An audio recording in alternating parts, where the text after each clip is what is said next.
Namaskar. Welcome back to Jal Prayag. Today I'm going to continue on the same topic. I was doing theory and concepts of passage planning. So let me do the part two of the same topic. We have already done part one. And just to remind you, it was video number 109. So I'm proceeding on the next stage of it. So I'm just giving you for the reminder. These are the two videos I've done on passage plan.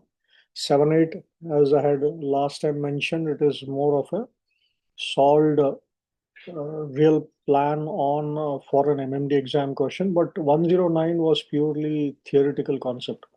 So those people who are coming to watch 110, which is this, I strongly recommend please watch 109 and come because it is in the sequence. So let me go on this part two of it. As a reminder, in 109, I had finished your segments and aspect of your passage plan. And now I'm going to look at the last one, which is your components. Components is a quite a big topic. I can't finish off in one video. That's not possible. As my always effort is to try to keep my videos within 15 minutes, if possible. Sometimes it goes a little bit more. But components, I can't do it. So that is why I'm going to split them. But before I split, let us see how it can be subdivided. You will see that it can be subdivided into four categories, which is called appraisal, and then it is called planning, and then it is called execution, and then last is your monitoring. I had mentioned last time also, majority of the concepts which are being taught in the colleges or institutes, they concentrate only on components because most of the time the question also has comes as theoretical question on this part of your passage plan. But for you, you should remember you need to look into even segments and aspects also, which was done earlier. So I'm going to do only appraisal part of it on this video. Why? Because appraisal itself is a big topic. And as I said, I have not gone into the minute details. I'm still maintaining on a surface level only. And again, I'll repeat, passage planning is a very big topic. You can't go on doing, at least for me to make the videos, I will have to limit myself to some. In case you come to classroom sessions, the discussions can lead you to more. But as far as videos are concerned, I'm going to limit only on the surface level, which is required for your exams as well. Okay, not only the exams, but your real passage planning also. Let us go on appraisal. Okay, I'm going to stick to this appraisal. What do you mean by appraisal? It is nothing but you gather, you collect all data which is required for the intended passage plan. Again, just to repeat the criticality or importance, it is always from birth to birth. So what will you do first? You will try to get all the charts and publications which are going to be referred for you in the planning phase. That is what is your appraisal. Any missing documents should be procured, and the biggest and the most important part is you should check it as an up-to-date version or the edition. Doesn't matter if it is a soft copy or a hard copy, but it has to be the latest one. Now, what to do in case it is not up to date? Then you should get it corrected. So please don't do any planning without getting your publications or charts correct. Okay. Now, majority of the documents you will find they are your Admiralty documents. They help you a lot. It's quite uh, elaborate and good enough for you to do. You'll have local documents also. I don't say that this is the only document. You'll have a lot of local documents also. But I'm going on a more on a broader basis where Admiralty publications are quite popularly used. So I'm showing you Admiralty documents. The Admiralty documents, you should know how it can be corrected because unless you know it is an up to date and corrected, you cannot get the latest version. So how do you check them? You can check through weekly notices to mariners, cumulative notices, and then annual summary of notices also. These are the three important means of correcting your Admiralty publications. Now, traditionally, it used to be a very physical process. I'm not going to talk about that. But In the present version, if you see, if you still are looking for correcting paper charts, and please remember there are still some companies using paper charts as take me home charts, and you are supposed to know this procedure also till they completely vanish off from your bridge. So that is a different issue that can happen in future. So right now for you, uh, if you want to go on a quick method, and it is really good and it is quite elaborate also, good enough for you to correct all your admiralty documents, or particularly the chart, actually particularly the chart, not all the documents, particularly the chart. Now there's a function called nm, notice to mariners web search. If you click on that, it gives you some method of checking what all corrections are needed for the chart. So your nm web search is for the chart. uh, but if you see weekly notices, it covers a lot of other documents also. This one slide, please remember, I need to do one more separate video. Why? Because this itself is a quite a big topic, correction. So I'm not going to talk much about it. These are the ways. Okay, let us look at what publications are required for you to start your planning phase. So before that, what you do, one of the most important document is your chart catalog. As I said, my emphasis is more on the paper versions, but anyway, you have all the digital versions also. But if you have ever seen a chart catalog, which might be there sometimes, I still retain physical copies so that I can show it to my students also. But your electronic versions are always there. You can always go and find out. Now, one of the most important document, chart catalog, it is so important. Why? Because you will get the details about a lot of documents which are needed further when you want to go deeper. Now I'll give you a list of them. You will find a list of all the sailing directions. Will tell you which area and all those things also. It will give you the whole gambit of tide tables also. These are all admiralty. In case you go to admiralty chart catalog, you'll go to admiralty. You can get list of radio signals, the numbers, what it covers, and the area also. Area of coverage is usually in this. The physical copies is on the backside. If you look at the backside cover, it will tell you, highlight you. Then list of lights, your ocean passages to the world also. Ships routing. Please remember, ships routing is the one which deals with your TSS and all the routing measures. Okay. Guide to Port Entry is not an Admiralty publication, but it is a very good book for you to understand about any ports. Okay. And of course, there's I can't say anything more about NP100. Why? Because it itself is one of the books which every one of you should read it at least once in your life. Particularly those people who are going for your second mates exam or your phase one exams, please read them. Phase two also doesn't matter. So please read them once. It's a very good book. Nowadays you get a PDF copies also. There are distance tables. Many distance tables are there. Admiralty reads whatever it is. You have a publication called Port Atlas, which gives you only the lat long and the name, correct name of the port, and it is physically as a map also, so you can make out. Okay. Almanac, please remember, yes, I need it on my passage for the further use of position fixing and the rest of the celestial stuffs. Okay. Of course, you need something to look about your local regulations and all. Each country will have its own local regulations. Your agent is supposed to brief you about this. And one of the important ones is your Code of Federal Regulations, which is CFR for your US waters. So you need to have copy of this related to your passage planning and navigation purpose also.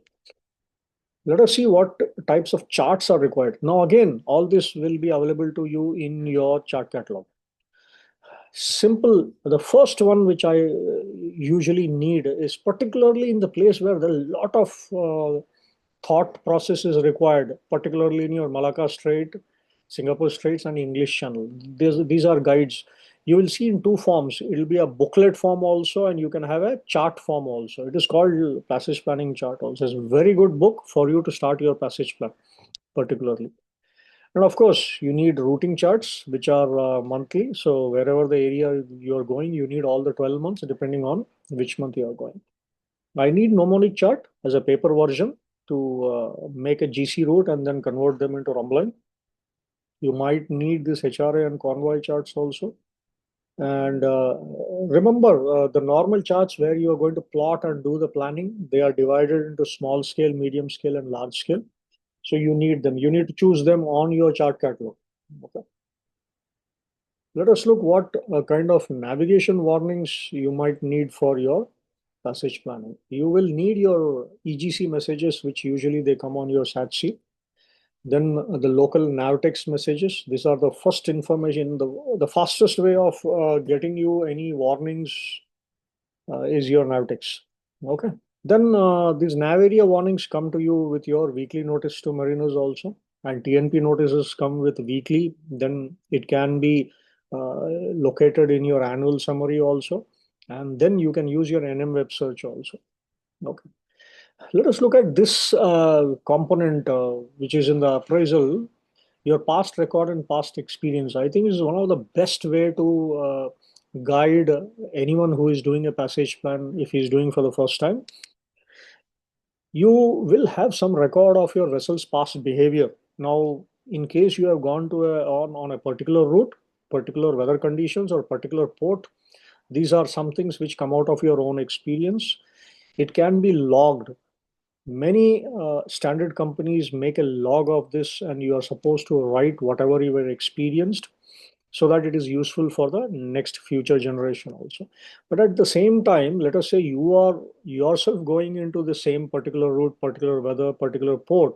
Your own direct observation and your experience of officers and crew will help you a lot. So this is really important for you. It is a kind of history.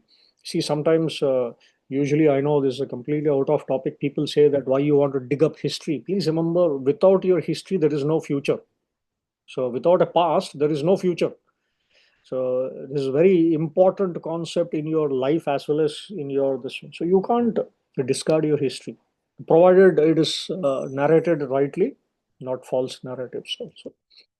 Your company's incidents and accident circulars, which keep coming to you very regular, please remember, is a very good tool for you to not make a mistake once again. This is a history. Please remember, incident accidents are histories.